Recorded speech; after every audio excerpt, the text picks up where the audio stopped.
Elimination پر بات کی ہے D G I S P R نے آج، اور انہوں نے کہا ہے کہ نیشنل ایکشن پلان ڈیپینڈنٹ ہے گڈ گورننس پہ.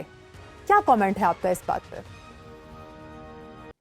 دیکھیے، نیشنل ایکشن پلان جب بنا تھا اس کے بعد جو ہم نے کیا اس کے ساتھ، جیسے ہی بنا اس کے سائن ہوئے ہیں تو باہر نکلے ہیں تو دو پارٹیوں کے سربراہوں نے تو وہی اس پہ رخنے ڈالنے شروع کر دی ہے.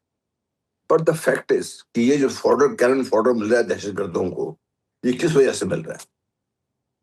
آپ نمبر 2 کہ آپ یہ دیکھیے کہ جو ہمارے زیادہ متاثر ہیں، جو ہمارے علاقے بلوچستان متاثر ہے، کے پی متاثر ہے، اور آزاد کشمیر میں بھی بسائے وہ لوگ، یہاں پر آپ دیکھیے جو پولیٹیکل ویکیوم ہے وہ کتنا بڑا ہے.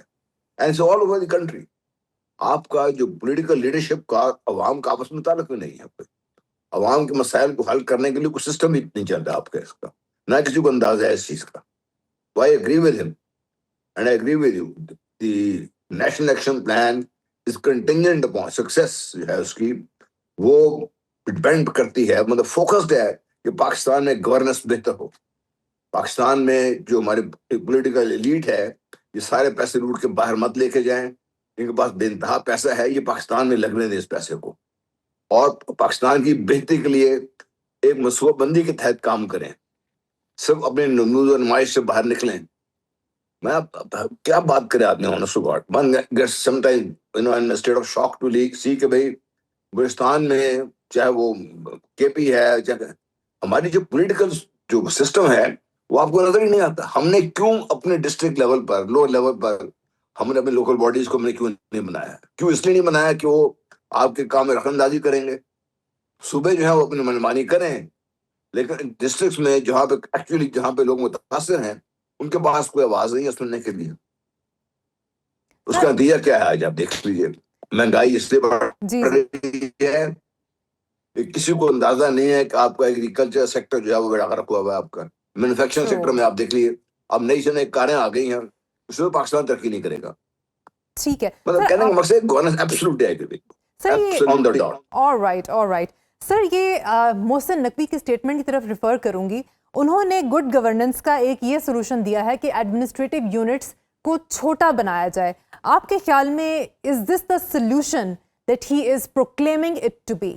No, I probably would disagree with him this extent. باقی جو انہوں نے کہا ہے بات کہ جو گڈ گورننس ہے اس کے فیلور ہے، باقی جو نے بات کیا ہے کہ the governance has to be taken right down to the grass root level, جہاں پہ تحصیل میں، ڈسٹرکٹ میں عوام کے اپنے نمائندے ہوں، they have a say in there. تو وہ اگر سسٹم ہم لا سکتے ہیں، اچھا بڑا سسٹم تھا جنرل مشرف نے بنایا تھا یہ، اور اٹ ہیڈ اسٹارٹ ورکنگ.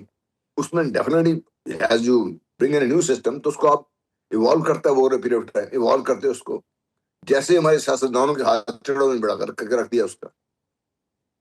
ورنہ اس وقت پولیس بھی یا بیوروکریٹک سسٹم بھی، یہ سارا کچھ آہستہ آہستہ ہمارے جو الیکٹڈ جو ریپرزینٹیو تھے ڈسٹرکٹس میں وہ کنٹرول کرنا شروع ہو گئے تھے. And they are doing a very good job. میں نے تو دیکھا ان کو کام کرتے ہوئے. تو یہ ہمارے صوبوں میں جو صوبوں میں کیا کہیں، آپ فیڈرل گورنمنٹ پہ آپ دیکھ لیجیے، سارا ان کی بجٹ میکنگ آپ دیکھ لیجیے کیا ہے. آپ فیڈرل گورنمنٹ کا سائز دیکھ لیں کتنا بڑا ہے آپ کا. میرا سائز اتنا بڑا ہے اس کا کہ it is collapsing under its own weight. And I agree with وزیر اخلاق صاحب جو نے کہا، محسن نقوی صاحب نے کہا ہے، لیکن ان کے زیادہ صوبے بنانا حل نہیں ہے. آپ کو دیکھیے صوبے بنانے میں اور بہت سی چیزیں آپ کو سوچنی پڑتی ہیں. اس میں بہت سارے دوسرے عوامل ہوتے ہیں. یا تو ایسا کرنا کہ آپ فیڈرل گورنمنٹ ہو اور ڈسٹرکٹ لیول پہ لوگ اپنا کام کریں، بس ختم کر دیں آپ، باقی سارے. تو یہ ٹھیک ہے جنرل صاحب، پہلے بھی یہ بات ہوتی رہی ہے، لوگ سوچتے رہے ہیں اس کو، اور بہت سے لوگوں نے اس کو کوشش بھی کی ہے. لاہور سے ایک تحریک بھی اٹھی تھی، یہاں کے بہت بڑے شخصیت ہیں، تعلیمی اداروں سے سربراہ بھی ہیں، ٹی وی کے بھی سربراہ ہیں، لیکن وہ زیادہ پذیرائی اس لیے نہیں ملی ان کو کہ یہ آئیڈیا کچھ زیادہ لوگوں کو پسند آیا نہیں. سر میں ایلیٹ کیپچر کی طرف ریفر کروں گی، جس کا کافی ذکر کیا ہے D G I S P R نے اپنی کانفرنس میں، کہ سرداروں کی اجارہ داری it has to come to an end. آپ کے خیال میں کیا واقعی اب ریاست سرداروں کو بلوچستان میں قانون کے کٹہرے میں لانے پر رضامند ہو گئی ہے. Is it ready for that? I hope it is. Okay. I hope it is. میں آپ کو قصہ سناؤں خدا کی قسم، دل مطلب آپ کا پھٹ جائے گا سن کے کہ وہاں کے حالات کیا لوگوں کے. اور ان سرداروں کا یاشیاں آپ دیکھ لیں، ان کی اولادیں کہاں پر ہیں، رہتے کہاں پر ہیں، ان کی جائیدادیں کہاں پر ہیں، ان کے پیسے، ان کی دولت کہاں پر ہے. ایک جو چیف منسٹر تھے صوبے کے، وہ اس وقت اس کے بعد ڈی جی آئی کے گھر دفتر میں گئے. وہ اوکے. انہوں نے کہا جی میرے 4 ارب روپیہ لے کے کوئی بھاگ گیا، مجھے وہ لے کے دیں. آپ امیجن کریں. آپ